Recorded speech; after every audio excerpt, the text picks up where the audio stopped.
All aboard! Ladies and gentlemen, boys and girls, football fans of all ages, I am Beast Mike. You've now arrived in my train of thought.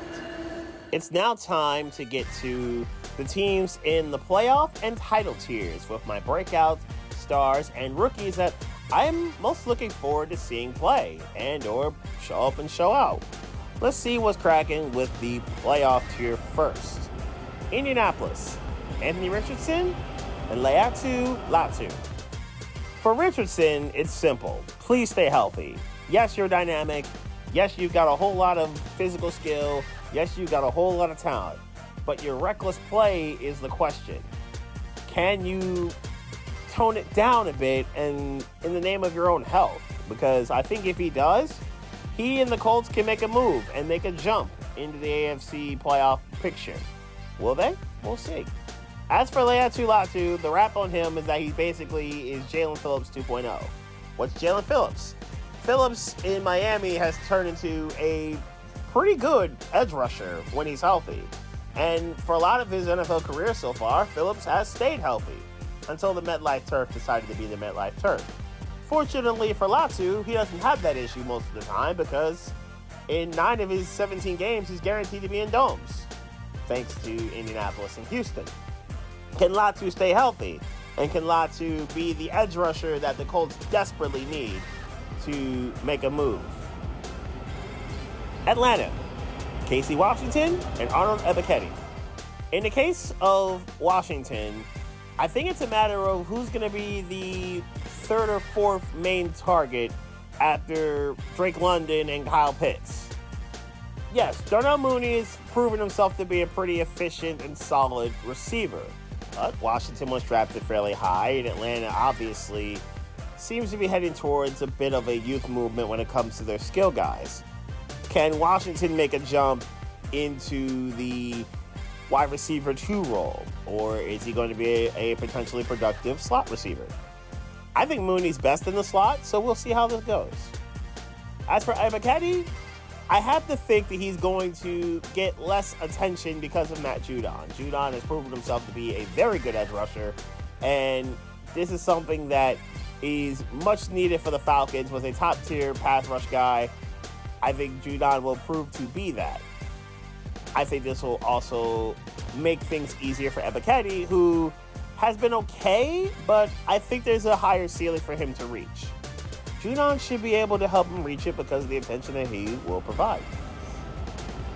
Tampa Bay, Bucky Irving, Kalijah Kancey. In the case of Irving, Tampa Bay's run attack has been pretty awful. It's been dead last the last 2 years, and though I do like Rachaad White, maybe Tampa Bay needs to get a little bit more explosive. I like how Bucky Irving looked in preseason. I think he was able to make some moves and get some receptions out of the backfield. He looks a little bit more dynamic and could actually complement Rachaad White pretty well as being the lightning to White's thunder. As for Kancey, I liked him coming out of the draft. He looked very promising as a rookie. He looked very productive, and I think the amazing part about this for Tampa is that he arguably was the second best rookie edge rusher that they had, because Yaya Diaby really showed up and showed out, and he broke out as a rookie. He and Kancey could be a very dynamic pass rush duo for many years. And to be honest, Joe Triton is not a bad third pass rusher either. Tampa Bay might have something on their defensive line. Can they continue to make that grow? Dallas, Tyler Guyton, Mazi Smith. In the case of Guyton, he is replacing a future Hall of Famer, and it's a lot that Tyron Smith is going to go to Canton when his career ends. And you're Tyler Guyton, who was the obvious first-round pick in a draft full of really good offensive linemen. The fact that one fell to Dallas made this pick really easy. And Guyton's going to have the unenviable task of being the left tackle after a Hall of Fame left tackle leaves for the New York Jets. Can Guyton be the guy to truly help protect Dak Prescott's blind side and, ironically, help Dak Prescott get paid a whole lot of money and in the millions of dollars starting with a 60, and possibly more than that? As for Mazi Smith, Micah Parsons has already called him out, so I'm not sure I'm going to say anything different to what Micah said, in the sense of I think we need to see more from him. And with Jonathan Hankins gone to Washington and Gallimore's gone to Miami, it's going to be Monty Smith's time to try to be that clog and that run stuffer to help the situation out in Dallas and help the Cowboys be formidable against the run. They're going to have to, because Saquon Barkley is on a much better offensive line right now. Speaking of which, Philadelphia. Quinyon Mitchell, Reed Blankenship. If I've learned anything from Vic Fangio being the defensive coordinator in Miami, I've learned that you definitely need a really good secondary to make it work. You need 2 lockdown corners, and it seems that a very productive safety tends to flourish in the Fangio system. I learned that Chicago had really good defenses because their cornerback room was great, and then Eddie Jackson flourished. Denver, same deal. Justin Simmons flourished. Their quarterback situation really worked out, and then obviously the pass rushers, the front seven, really got in where they fit in. Miami, similar deal.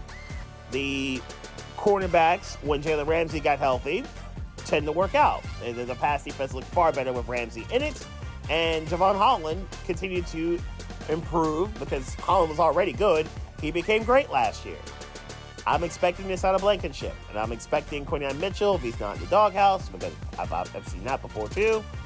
Mitchell's going to have to get to speed immediately, and if he does, I think that'll make life a whole lot easier for everybody in front of them, including that pass rush, who I'm also concerned about, and Reed Blankenship because of the safety part I just mentioned, where safeties always seem to flourish in the Vic Fangio system. Reed Blankenship, you're next up. Buffalo, Keon Coleman, AJ Epinesa. For Keon Coleman, it's pretty simple. He's got to be the guy to help sort of replace the production of Stephon Diggs.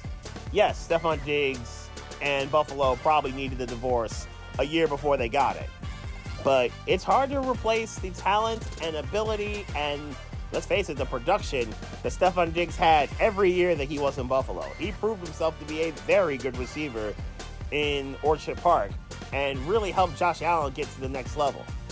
But for Allen to truly stay there, for Allen to truly keep up his production and keep up his stats and whatnot, Coleman's going to have to really, I think, hit the ground sort of running. Yes, I think Buffalo's going to do a lot of 12 personnel stuff. Yes, I think they're going to be a little bit more balanced in the sense of Jared Cook getting a lot of carries. But you got to scare somebody on the outside, and we got to see if Coleman can actually do that and be eventually a wide receiver 1. If not, then they're not going to be easy to defend because Josh Allen is basically a tank with functioning legs, but they do get a little bit easier to defend. And as for AJ Epinesa, it's just kind of the opposite in the sense of Buffalo's pass rush is concerning. They don't have anybody that's truly terrifying one-on-one unless Von Miller gets back to the Von Miller that we're used to seeing. I think Epinesa and or Gregory Rousseau have to get to the 8 to 10 sack range for that to really take off. Buffalo's lost so much on their defensive side of the ball. I think they just need more difference makers. And without Matt Milano, I think that problem is exacerbated because where are the difference makers on Buffalo's defense?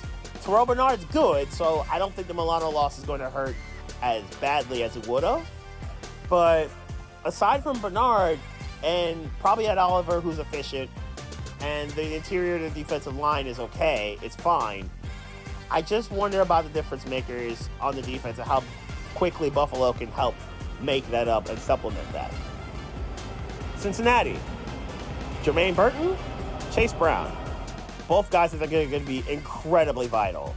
Burton's obvious. With Chase and Higgins and their holdout situations, and they want money and they want contracts, and both guys really honestly deserve it because Chase is one of the top 5 receivers in the league, and T. Higgins is probably in the top 15 to 20-ish, and would be a number 1 receiver in a lot of different places in the NFL right now. Burton's going to have to step up immediately, and at worst, he is Tyler Boyd's replacement. Boyd's already gone because they couldn't afford him. And now Burton's going to have to immediately jump in and might be the most reliable target from go this season if Chase and or Higgins don't really want to play because money. As for Chase Brown, he kind of sort of steps up with Zach Moss as a 2-pronged running back system, and when Brown played last year, he was pretty solid. He was kind of dynamic. He returned kicks and made some moves happen there. Then he got hurt, unfortunately. which hurt and allowed Joe Mixon to get one more 1,000-yard season before he dipped for Houston. Chase Brown, I think, can make some things happen. I think he can be a very interesting part out of the backfield, especially as a receiver. I think Brown could be nice. I'm looking forward to seeing what he does. And Cleveland. Nathaniel Watson, Jerome Ford. Cleveland's in a good spot here. They don't have too many rookies that they have to lean on immediately in their lineup on offense or on defense. In the case of Watson, he will probably fight Devin Bush for one of the outside linebacker spots up in Cleveland. And I think he's going to get some playing time. I think he's going to be able to show his stuff and maybe even take the job, because Devin Bush has kind of bounced around the league a bit in the last few years. At the very least, Watson may become a special teams guy and contribute in that realm. As for Jerome Ford, it's pretty easy. Nick Chubb's going to be out for a considerable amount of time because he still hasn't recovered from his gruesome injury last year in Pittsburgh. And I think in Ford's case, it has to at least take some pressure off of Deshaun Watson. If he can, Watson should be at least somewhat capable of getting back to what he was in Houston. If he cannot, then I think Watson may struggle a bit, and Ford and the Browns, even though the Browns have a great offensive line in front of him, the run game may not flourish as well as we're used to seeing it. Obviously, without an elite running back in Nick Chubb to help that cause. And now let's get to the titles here. LA Rams, Jared Verse, Darius Williams. In the case of Verse, I think it's a matter of, can the Rams have an elite pass rusher help their cause? Yes, the loss of Aaron Donald will be felt, and it will be massive. I did think about Brandon Fisk in this regard too, but I think it's going to be a little easier for Verse to break out compared to Fisk. And obviously, the Rams needing to get to other quarterbacks and continuing this trend of really probably managing their old guard, led by Stafford and Kupp, but really developing a new guard of obviously Puka and Williams on the offensive side of the ball. They've got Kobe Turner and company on the defensive side of the ball.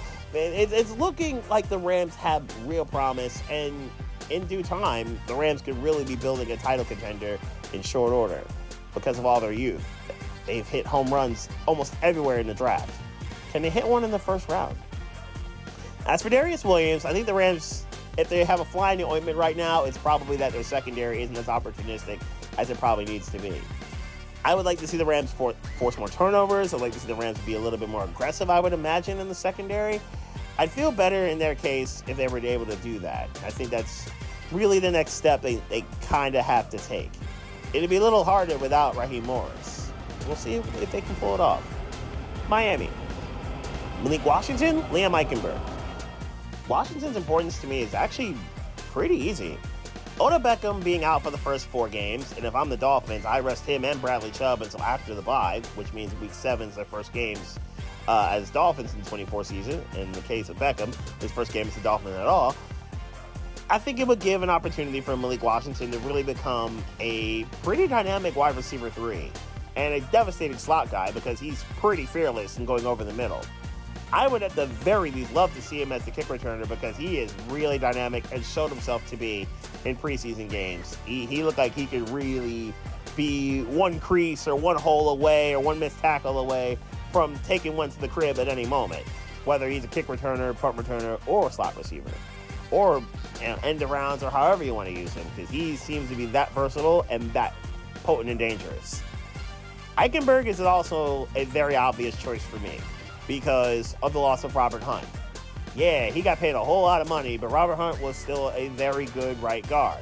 Eichenberg has kind of been a Swiss Army knife, playing literally everywhere on the Dolphins' offensive line.